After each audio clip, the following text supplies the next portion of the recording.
Hello students, आप सभी का क्लास में स्वागत है। हम बात कर रहे हैं पाश्चात्य प्रतिनिधि राजनीतिक विचारक जीन जैक्स रूसो के बारे में। इससे पूर्व की क्लास में हमने रूसो के जीवन परिचय के बारे में जाना, उनके द्वारा रचित विभिन्न रचनाओं के बारे में जाना। इसके साथ साथ उनके द्वारा वर्णित जो है सामाजिक समझौते सिद्धांत के बारे में हमने बात करी, उसकी विशेषताओं के बारे में बात करी। इसके साथ साथ हमने उनके द्वारा वर्णित सामान्य इच्छा के बारे में भी बात करी। उन्होंने सामान्य इच्छा की पृष्ठभूमि में दो प्रकार की इच्छाओं की बात करी थी, यथार्थ इच्छा और आदर्श इच्छा। यथार्थ इच्छा से उनका मतलब ये था कि ऐसी इच्छा जो व्यक्तिगत हित की पूर्ति करती हो, जो है व्यक्तिगत स्वार्थों की पूर्ति करती हो, ऐसी तुच्छ इच्छा जो है वो यथार्थ इच्छा है उनकी नज़रों में। आदर्श इच्छा में उन्होंने कहा कि आदर्श इच्छा वो होती है जो कि जिसमें सभी व्यक्तियों का हित निहित हो, जिसमें सार्वजनिक कल्याण निहित हो, सर्व कल्याण जिसमें निहित हो, वो होती है आदर्श इच्छा। और उन्होंने माना कि आदर्श इच्छाओं का योग ही जो है वो सामान्य इच्छा होता है। आज हम बात करेंगे सामान्य इच्छा का निर्माण और उसकी विशेषताओं के बारे में। अब हम देखते हैं सामान्य इच्छा का निर्माण।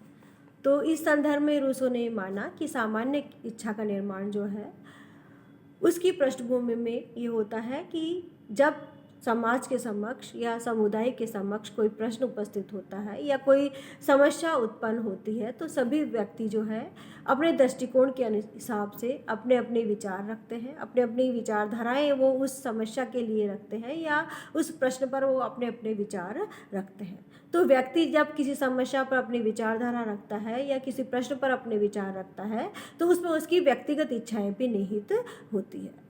लेकिन जब समाज सभ्य होता है, सुसंस्कृत होता है और उसमें नागरिकता की भावना होती है, तो ऐसे में सभी व्यक्तियों के जो विचार होते हैं उनका आदान प्रदान होता है और उन विचारों के आदान प्रदान के परिणाम स्वरूप उनमें निहित जो व्यक्तिगत इच्छाएं हैं वो सामने आ जाती है और वो स्वतः ही जो है वो व्यक्तिगत इच्छाएं जो है वो स्वतः ही जो है खंडित हो जाती है या उन व्यक्तिगत इच्छाओं को स्वतः ही छांट दिया जाता है।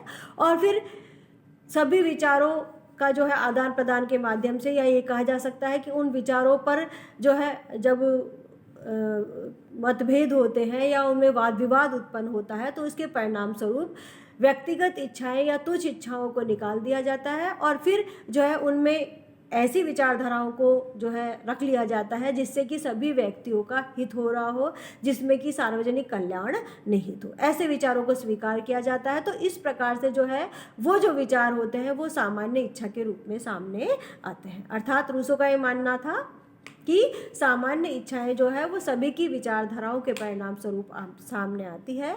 सभी की विचारधाराओं में जो व्यक्तिगत तत्व निहित होते हैं उनको हटाकर, वाद विवाद के परिणाम स्वरूप उन व्यक्तिगत तत्वों को हटाकर जो सामान्य इच्छा के तत्व पाए जाते हैं उनको रख लिया जाता है, उनको जो है परिष्कृत कर लिया जाता है और फिर उससे जो है सामान्य इच्छा का निर्माण होता है। तो इस प्रकार रूसो ने कहने का प्रयास किया कि व्यक्तिगत इच्छाओं का जब परिष्कृत होती है व्यक्तिगत इच्छाएं, तो फिर जो है सामान्य इच्छा का निर्माण होता है।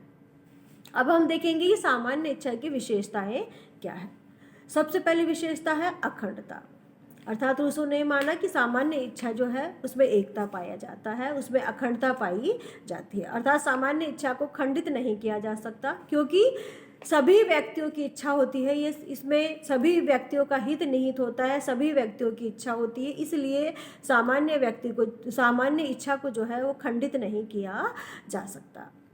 इस संदर्भ में रूसो का ये मानना है कि सामान्य इच्छा की एकता में भी विभिन्नता पाई जाती है, लेकिन वो विभिन्नता जो है पाई जाने के बावजूद भी उस सामान्य इच्छा में जो है विवेक के तत्व पाए जाते हैं, वो जो है तर्क के आधार पर निर्धारित की जाती है। इसके परिणाम स्वरूप जो है विभिन्नता होने के बावजूद भी वो सामान्य इच्छा जो है अखंड रहती है, वो सामान्य इच्छा एक रहती है। इस संदर्भ में रूसो का कथन है कि सामान्य इच्छा राष्ट्र चरित्र में एकता उत्पन्न करती है और उसे स्थिर रखती है। अर्थात सामान्य इच्छा के परिणाम स्वरूप जो है राष्ट्र के समक्ष कुछ लक्ष्य निर्धारित हो जाते हैं और उन लक्ष्य निर्धारित होने के पश्चात उस राष्ट्र में जो है स्थिरता बन जाती है, उसमें एकता बनी रहती है, क्योंकि उसमें सभी का हित निहित होता है उस सामान्य इच्छा में। इसलिए कहा जा सकता है कि सामान्य इच्छा के परिणाम स्वरूप एकता उत्पन्न होती है और स्थिरता बनी रहती है। दूसरी जो विशेषता है वो है अदेयता, अर्थात सामान्य इच्छा की जो दूसरी विशेषता है उसका मतलब उसकी वो है अदेयता, अर्थात सामान्य इच्छा को हस्तांतरित नहीं किया जा सकता, किसी को दिया नहीं जा सकता। सामान्य इच्छा व्यक्ति की जो है व्यक्तिगत इच्छाओं से मिलकर बनी होती है, तो इसलिए व्यक्ति स्वयं ही जो है उसको प्रकट करता है। तो सामान्य इच्छा हस्तांतरित नहीं की जा सकती, प्रतिनिधियों के माध्यम से जो है से भी जो है सामान्य इच्छा को हस्तांतरित नहीं किया जा सकता। यहाँ पर सामान्य इच्छा जो है व्यक्तिगत आधार पे आती है या व्यक्तिगत विचारधारा के आधार पे बनती है, इसलिए ये कहा जा सकता है कि सामान्य इच्छा हस्तांतरित नहीं होती जनप्रतिनिधियों के माध्यम से भी। तो इस प्रकार की बातों से जो है या ये जो तर्क दिया है रूसो ने, इससे ये जाहिर होता है कि वो प्रत्यक्ष प्रजातंत्र का समर्थन करते हैं और प्रत्यक्ष प्रजातंत्र में जो है सभी व्यक्तियों की व्यक्तिगत जो प्रत्यक्ष भूमिका रहती है वो सामने आती है। तो इस प्रकार से रूसो ने कहने का प्रयास किया कि सामान्य इच्छा में व्यक्तिगत तत्व पाए जाते हैं या सभी व्यक्तियों का हित पाया जाता है, इसलिए ये अदेय होती है, इसे हस्तांतरित नहीं किया जा सकता। आगे देखते हैं। सामान्य इच्छा की अगली विशेषता है अविच्छेदिता, अर्थात सामान्य इच्छा में जो है संप्रभुता के तत्व निहित होते हैं और सामान्य इच्छा से संप्रभुता को अलग नहीं किया जा सकता, अर्थात जैसे शरीर से प्राण अलग नहीं किया जा सकता, उसी प्रकार से सामान्य इच्छा से जो है संप्रभुता को अलग नहीं किया जा सकता। संप्रभुता सामान्य इच्छा में निहित होती है। अगली जो विशेषता है वो है सर्वोच्च एवं निरंकुश, अर्थात सामान्य इच्छा जो है वो सर्वोच्च होती है, निरंकुश होती है। सामान्य इच्छा पर किसी भी प्रकार का दबाव नहीं होता, नियंत्रण नहीं होता, जैसे कि किसी परंपरा का या देवीय शक्ति का, या ये कहा जा सकता है कि किसी भी प्राकृतिक कानून का अंकुश जो है सामान्य इच्छा पर नहीं होता। सामान्य इच्छा सर्वोच्च होती है, निरंकुश होती है। इसके साथ साथ किसी व्यक्ति या व्यक्ति समूह के अधिकारों से भी जो है सामान्य इच्छा को नहीं बांधा जा सकता, बल्कि सामान्य इच्छा जो है वो ही सर्वोच्च है, वही निरंकुश है।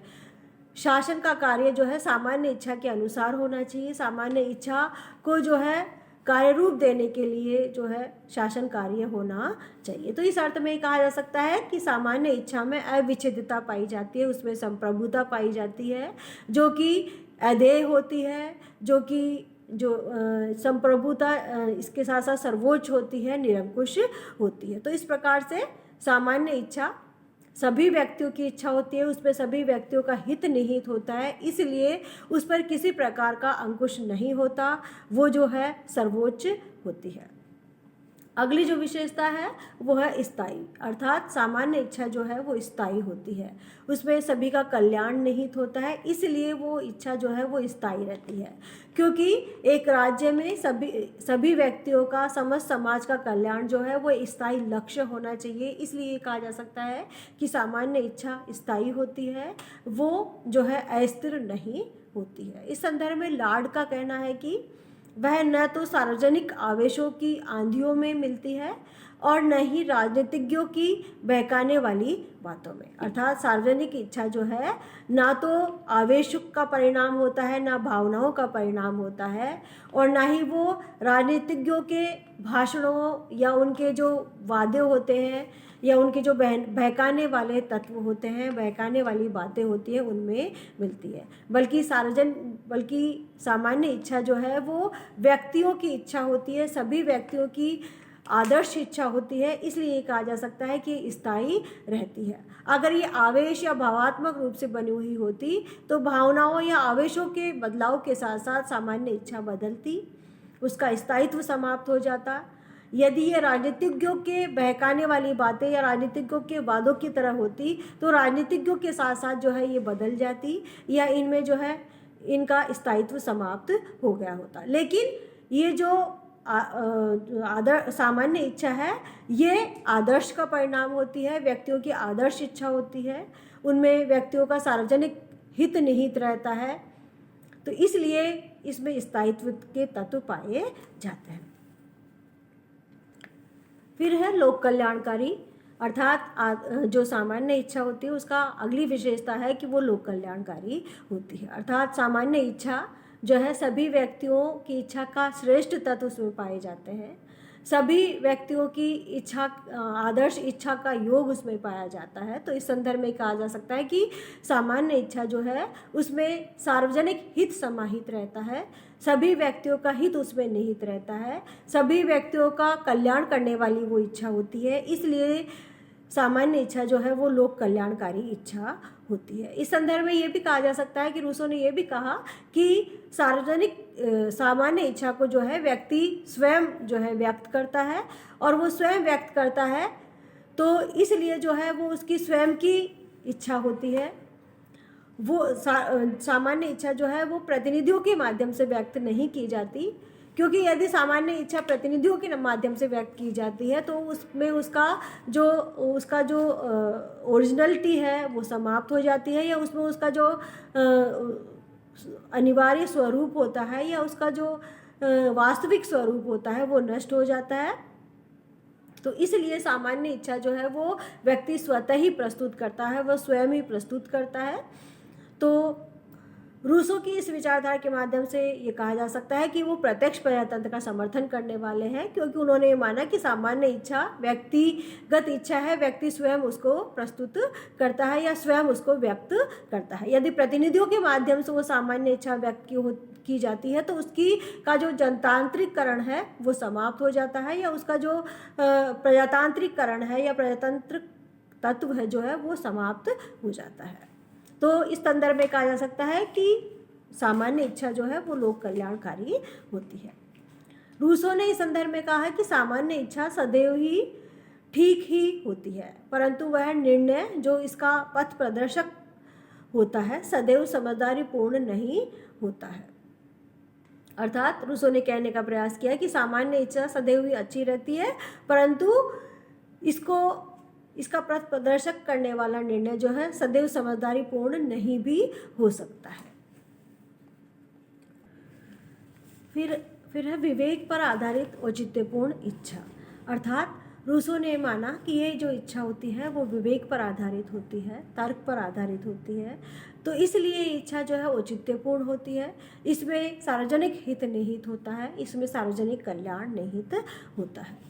इस संदर्भ में रूसो का कथन है कि सामान्य इच्छा सदैव ही विवेकपूर्ण एवं न्याय संगत होती है, क्योंकि जनता की वाणी वास्तव में ईश्वर की वाणी है। अर्थात रूसो ने कहने का प्रयास किया कि सामान्य इच्छा जो है वो सदैव ही विवेकपूर्ण एवं न्याय संगत होती है। अर्थात ये ऐसी इच्छा होती है जिसमें सभी व्यक्तियों के साथ न्याय किया जाता है, जिसमें सभी व्यक्तियों का हित निहित होता है। और उन्होंने एक जगह ये भी कहा कि जनता की वाणी जो है ईश्वर की वाणी होती है, इसलिए मनुष्य की जो विचार है या मनुष्य की जो इच्छा होती है वो सभी के हित के लिए हितकर होती है या सभी की हितकर होती है। निष्कर्ष तौर पे कहा जा सकता है कि सामान्य इच्छा सर्वोच्च एवं निरंकुश होती है, इसमें अखंडता एवं अधेयता निहित होती है, क्योंकि यह इच्छा पूर्ण रूप से विवेक युक्त और तर्कयुक्त होने के कारण सार्वजनिक हित एवं लोक कल्याण इसका उद्देश्य होता है। अर्थात रूसो ने सार्वजनिक इच्छा की विशेषताएं बताई कि वो अखंड होती है, अधेय होती है, इसके साथ साथ सर्वोच्च होती है, निरंकुश होती है, इसके साथ साथ लोक कल्याणकारी होती है, सार्वजनिक हित जो है इसका उद्देश्य होता है।